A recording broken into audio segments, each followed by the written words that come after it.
and Black artisanry, and what Moten and others astutely recast from the Black arts and hip-hop movements to the Black radical tradition. This tradition's North American and Caribbean origins certainly precede but are indelibly defined in the US by the wails and moans emanating from the bowels of ships diabolically given misnomers like Mercy, Esperanza, and the good ship Jesus, became codified in the ensuing so-called Negro spirituals that continue to inspire Giovanni and all artists with a consciousness and who know what's up, and transform the pathos and tragic comedy of the Black diasporic experience in this fraud-charged moment into the out-of-this-world memes and TikTok clips, dances and trends we, our kids, and yes, Taylor Swift and her boo are so eager to make viral currency of, and yet struggle to imitate. At the center of the fortnight ahead of us is Professor Giovanni, whose genre-blending writing, music, and television production serves as a palimpsest between that not-so-distant shadow past we refuse to enter that will not stop haunting us, and the present and future terrors and joys and triumphs that inundate our timelines and our idealized afterlives on that night star, the moon, and our neighbor, that great red planet, Mars. As Moten no doubt will remind us today in his talk, A Forward Thrust of Blackness,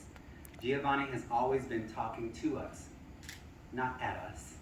about the wisdom Black women can share about where we've been, why we are where we are, and what is inevitably and imminently before us if we don't look back. It's no accident that every person who encounters her singular conversational voice has to acknowledge its incisive accessibility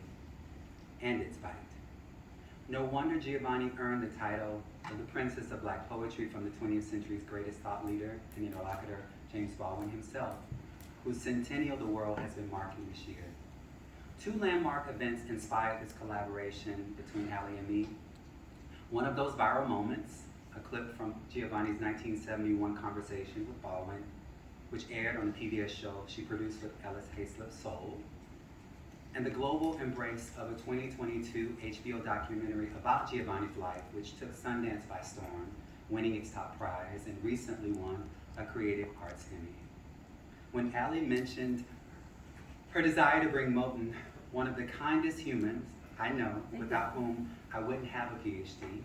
I immediately said yes, as Giovanni taught me to do when you intuit the rightness and righteousness of something.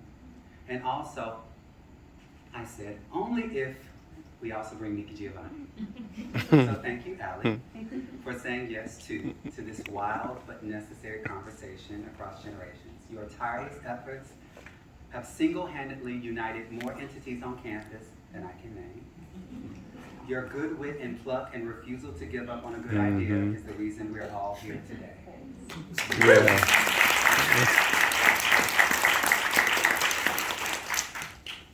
Andrew is very humble, but our chair always says yes, or says, let's figure it out. And he said that over and over every time our budget had to morph a new hiccup we couldn't have anticipated. So we say thank you to Andrew for being such a kind presence in our department. And to the English office staff, Joanna Petty, Carolyn Hall, Jesse Jackson, for taking care of our guests' needs with such care, precision, and attention, and helping us connect with campus partners and venues. Thanks too to our chief co-sponsor, the Civil Rights Institute, and especially its director, Ted Ellis, who's here with us.